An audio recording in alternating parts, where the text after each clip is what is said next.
बिस्मिल्लाहिर्रहमानिर्रहीम। हम देख रहे थे मॉडल फॉर वल्नरेबिलिटी रेटिंग। तो इसमें आपको आखिर में ये फिगर 7 पे मैट्रिक्स देखी थी हमने, जिसपे ससेप्टेबिलिटी रेटिंग और एक्सपोजर रेटिंग को कंबाइंड करके हम जो वैल्यू लेते थे, ये हमने बेसिकली देखा। मैयर क्या किया हमने? Severity of vulnerability grading. और ये हम कहाँ किस फार्मूले में मैयर कर रहे थे? जैसे टोटल एसेट वैल्यू हमने निकाल ली थी, total asset value multiply by severity of vulnerability into severity of threat. तो हमने दो चीज़ें निकाली, टोटल एसेट वैल्यू निकाल ली, सेवेरिटी ऑफ वल्नरेबिलिटी निकाल ली। अब आएंगे सेवेरिटी ऑफ थ्रेट। अच्छा, जहाँ वल्नरेबिलिटी में आप देख ससेप्टेबिलिटी और एक्सपोजर दो फैक्टर्स थे, अभी इसी तरह हम थ्रेट में देखते हैं कि क्या दो फैक्टर्स हैं। वो यही कहता है, थ्रेट में क्या कहता है? General list of threat should be compiled which is then reviewed by those most knowledgeable about the system, organization, or industry to identify those threats that apply to the systems. Each threat is derived from a specific vulnerability. ये आपने याद रखना है। अच्छा, अब वो क्या कहते हैं? इसमें दो होते हैं, कैपेबिलिटी और impact. Capability is a measure of threat agents ability including the level of effort required to successfully attack an asset by exploiting its vulnerability. तो वो उसकी कैपेबिलिटी है। ठीक है, इसमें एग्जांपल के तौर पे बताया कि the threat agents technical ability, knowledge and available material to exploit the vulnerability. जिस तरह ये वही मिसाल देता है कि as the vulnerability measurements element susceptibility and exposure rating capability and impact should also be considered for threat measurement. यानी वहाँ ससेप्टेबिलिटी एंड एक्सपोजर था, यहाँ रेटिंग और उसकी यानी रेटिंग कैपेबिलिटी और इम्पैक्ट की बेस पे उसकी रेटिंग होगी। अच्छा, क्या कहता है? The model for grading the severity of threat uses impact and capability of the threat similar to the severity of vulnerability matrix in figure 6 and 7, जो हमने ये 6 और 7 देखा था। तो ये हम देख लेते हैं, वही मॉडल है, कैपेबिलिटी और इम्पैक्ट। वही रेटिंग का क्राइटेरिया है कि लिटल और no capability such as knowledge, resources और technical skill to launch a threat on a given information assets of an organization, तो फिर रेटिंग 1 है। और अगर इम्पैक्ट उसका 1 है तो exercise of threat may result in a loss of some और फ्यू एसेट्स और resources, may have a little effect on the organization business continuity, immaterial financial loss, low legal impact and low impact on business processes। तो ये है capability और impact की matter. इसी तरह moderate है। इसी तरह फिर अगर आप 3 की तरफ जाएं तो हाई कैपेबिलिटी है, indicates possession of knowledge, skill, resources to mount an attack on information assets, सब कुछ आपके पास मौजूद है। और अगर इम्पैक्ट 3 है तो exercise of the vulnerability may result in the costly loss of major assets or resources, may significantly violate, harm or impede an organization mission, reputation or interest। यानी एक मेजर आपको अटैक का सामना करना पड़ सकता है। तो ये कैपेबिलिटी और इम्पैक्ट की रेटिंग। और इसी तरह कैपेबिलिटी और इम्पैक्ट की रेटिंका का यही मॉडल जिससे ससेप्टेबिलिटी और एक्सपोजर का था, इसी तरह रेटिंग मॉडल बना के आपने उसकी एक वैल्यू फाइंड आउट कर लेनी है। ठीक।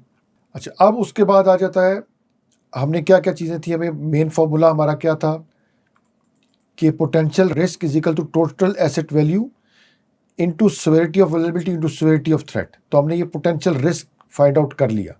ठीक है, ये पोटेंशियल रिस्क हमारा निकल आया यहाँ से। अब रह गया था दूसरा फैक्टर, प्रोबेबिलिटी। ठीक है, प्रोबेबिलिटी और लाइक्लीहुड ऑफ रिस्क। तो प्रोबेबिलिटी की वो कहता है कि likelihood assessment estimates the frequency of threat happening. The likelihood can be expressed in terms of the frequency of occurrences। Figure 9 में ये इसके बारे में बताता है कि डिस्क्रिप्शन ऑफ प्रोबेबिलिटी कैसे हम लेंगे। 1 से लेके 5 तक इसकी वैल्यू है।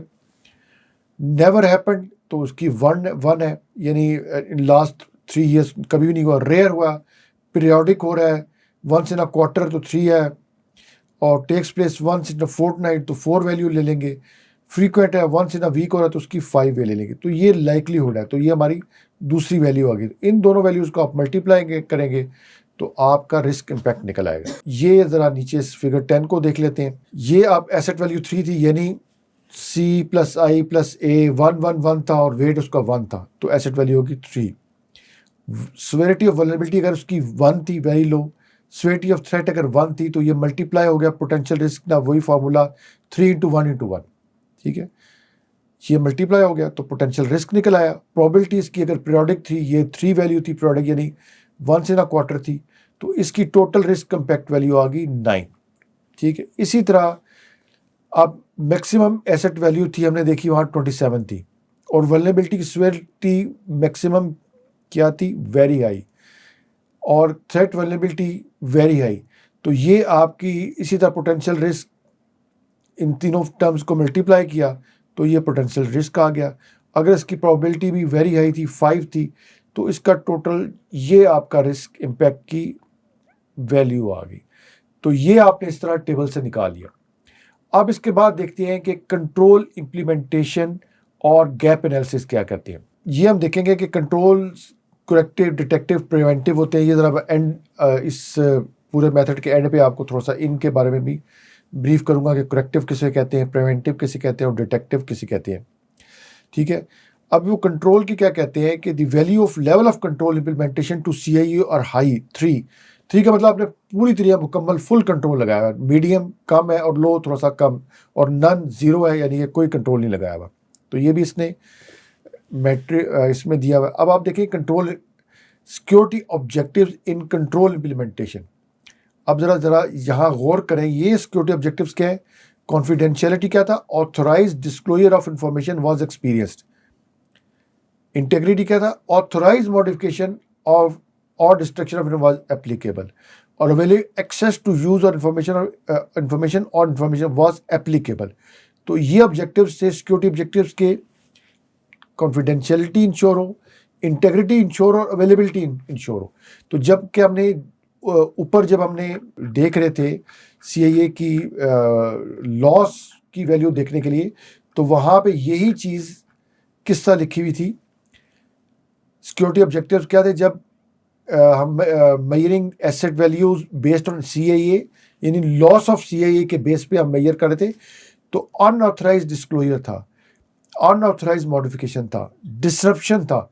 तो ये अब जब हमने कंट्रोल लगा लिया, तो कंट्रोल का मतलब था कि हमने वो यानी कंट्रोल इम्प्लीमेंट कर लिया उसके ऊपर। तो ये उसके ऑपोजिट हो गया, ऑथराइज डिस्क्लोजर, ऑथराइज मॉडिफिकेशन। अच्छा, अब नन का मतलब है कि CIA इज नॉट इम्प्लीमेंटेड, ना कोई कॉन्फिडेंशियलिटी, ना कोई इंटेग्रिटी आपने इंश्योर की, ना अवेलेबिलिटी, कोई कंट्रोल नहीं, तो नन 0। 1 है, लिमिटेड है, मीडियम है, इंटरमीडिएटरी लेवल है, और हाई का मतलब है CIA is at a strong level of achievability for the company asset, operation and individual. CIA is at a strong level. ठीक है, अब आप देखें जो आप कंट्रोल गैप कैसे निकालते हैं, ये आपको इधर नजर आ रहा है। ये फॉर्मूला है, will calculate the to be controlled risk and the mitigated risk, यानी maximum possible control. For example, अगर maximum possible minus existing control, जो कंट्रोल इस वक्त लगे हुए हैं उससे अगर आप मैक्सिमम पॉसिबल में से वो माइनस कर देंगे तो ये आपका कंट्रोल गैप आ जाए। यानी मैक्सिमम पॉसिबल कंट्रोल क्या है, अगर ये 3 है, 3 + 3 + 3 9 है, और एग्जिस्टिंग कंट्रोल की वैल्यू 2 है, तो 2 - 9 जो होगा वो इसका गैप हो जाएगा। ठीक है, तो ये, और मिटिगेटेड रिस्क है, risk impact divided by the existing control. जो भी रिस्क इम्पैक्ट की आपको वैल्यू यहाँ आपने टेबल में निकाली, इसको जो भी एग्जिस्टिंग कंट्रोल की वैल्यू अगर आपकी 9 है उससे डिवाइड करेंगे तो वो आपकी वैल्यू होगी मिटिगेटेड रिस्क की, रिस्क आफ्टर मिटिगेशन। तो इस लेक्चर में यहीं तक, हम देखते हैं इसी मैट्रिक्स को कंटिन्यू करेंगे नेक्स्ट लेक्चर में।